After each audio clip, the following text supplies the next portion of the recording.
Yes, yes, yes. It's Raphael Dawkins, Combat Radio. And I'm joined by the Red Gloved Militant. And we will be talking about, well, let me actually share this picture with you. Let me share this picture with you. Let me share my screen. Let me share my screen. Okay. So, today, we're talking about not Canelo and the franchise championship, but we're talking about the ramifications of the words of Mauricio Sulaiman, WbC president, who has sent a shot across the bows of the heavyweight division with alleged recent statements that he's looking to roll out this franchise championship thing throughout the various divisions of the WbC. And that triggered me into thinking, what the hell happens if he rolls it out to Deontay Wilder? What happens if he rolls out a franchise championship position to Deontay Wilder, who we know has only had 2 mandatories in his 4 years as champion? One of the conditions of franchise championship is that they don't fall into the regular or the normal championship requirements of fighting a mandatory, for example, once a year. The franchise champion doesn't have to do that. The franchise champion is above all of that. And now I bring in the Red Glove Militant. Red Glove Militant, what do you make of this? What do you make of the possibility of Sulaiman, WbC president, rolling out a franchise championship to Deontay Wilder? I think that it's just a ploy for them to be able to keep White away from Wilder, especially given the fact that Eddie Hearn has threatened with legal action. So if they give him a different type of title that puts him above their, the rules for the regular, I'll just call it a regular champion. Yeah. Well, then I think that gives them grounds to win a lawsuit. Mm-hmm. It also gives them grounds to have an additional champion in which they can collect on sanctioning fees. Mm-hmm. So you think? Oh, that's a small picture. Get rid of that one. So you think that if they made Deontay Wilder the franchise champion, that would give Eddie Hearn grounds for a lawsuit? I think that would make it harder for Eddie Hearn to win a lawsuit. Yes. Because the lawsuit would be based off of the rules of whatever championship belt that Wilder has. Mm-hmm. If Wilder no longer has that regular WbC heavyweight championship belt, and he has this franchise belt, which, if in their rules it says that they're not bound to fight any kind of mandatories, or let's say, because I don't really know all the rules. No. But I've been hearing all different kinds of things. Let's say he does have to fight a mandatory, but let's say they change it to like once every 3 years or something like that. Yeah. Then that gives them a whole lot of leeway to win a lawsuit. For the WbC to win a lawsuit. Correct, for the WbC. Yeah. And that's the thing. That's the thing, because in the rules of the franchise champion, that puts him above.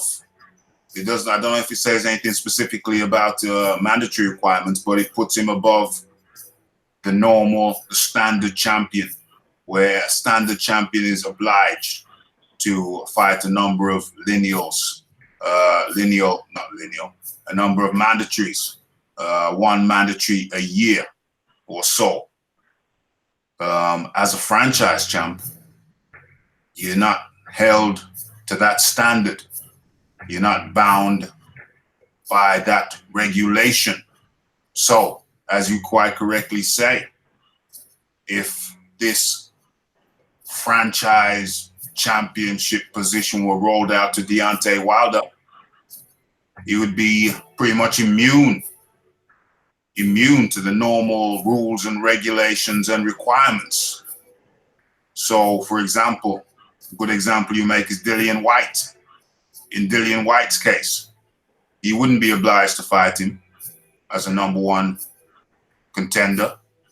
And even if he won against Rivas, and he should be a mandatory number one mandatory, interim mandatory belt holder, that would mean if Wilder were franchise champion, all of that would be superfluous.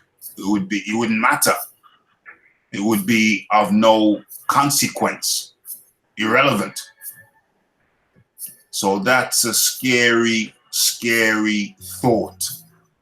If they roll out this so-called franchise championship position throughout the different divisions, that could spell utter mayhem. Where does that leave us? I agree. It's almost like a permanent get out of jail free card. That's the best way I can put it. They don't punish him because he's not bound by those rules, and in turn they cannot be punished because legally, that's their rules for that particular championship belt.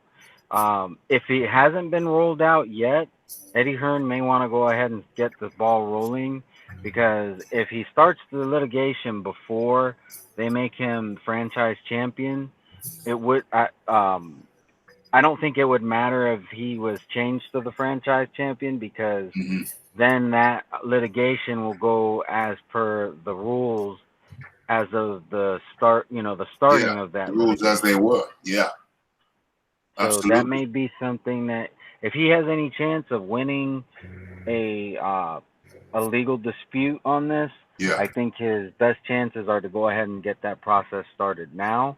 Because once he's made the franchise champion, it'll be too late. Absolutely. Yes. I think that's the way it's got to be. They have to get some agreements in. Mind you, even a verbal agreement, as long as he records it.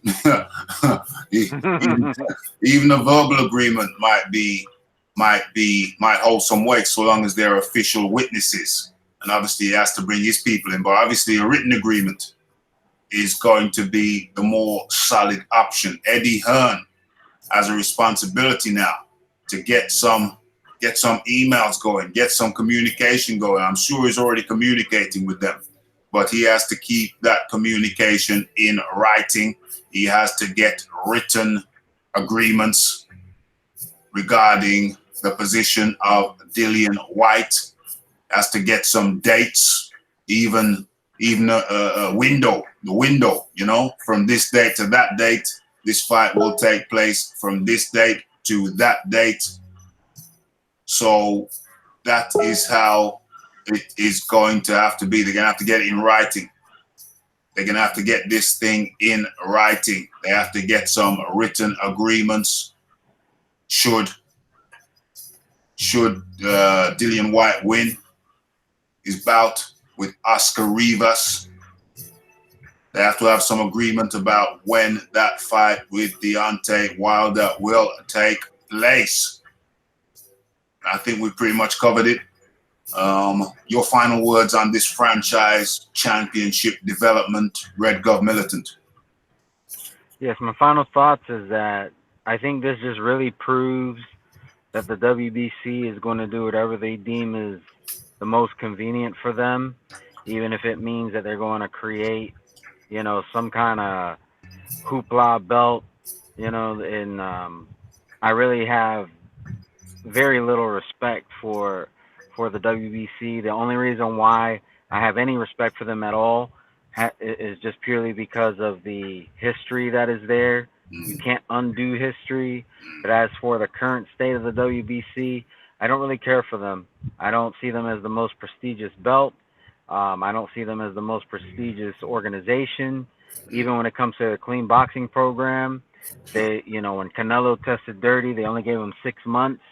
Yeah. Him only fighting once or twice a year, that's not really even a suspension.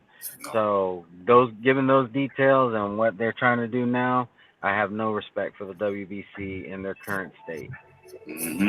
Those are the final words of the Red Glove Militant, who was kind enough to join me on this video today. My final words are, it's a very, very sad state. One of the reasons you have a champion is that he sits atop of his division and he will take on all comers. He is the king of, or he or she is the king or queen of that division, and they are the best in class, and they will fight anyone. As anyone who has climbed the ladder, someone climbs the ladder, they have to meet them. They have to meet them. This is now your mandatory. You have to fight your mandatory or your number one contender. And if that mandatory and also happens to be the number one contender, there should be a sense of urgency. There should be it should be a matter of pride that you will willingly fight your mandatory. You will willingly fight your number one contender. And if your number one contender happens to be your mandatory, or your mandatory happens to be the number one contender, then there should be a matter of pride and urgency in fighting that individual.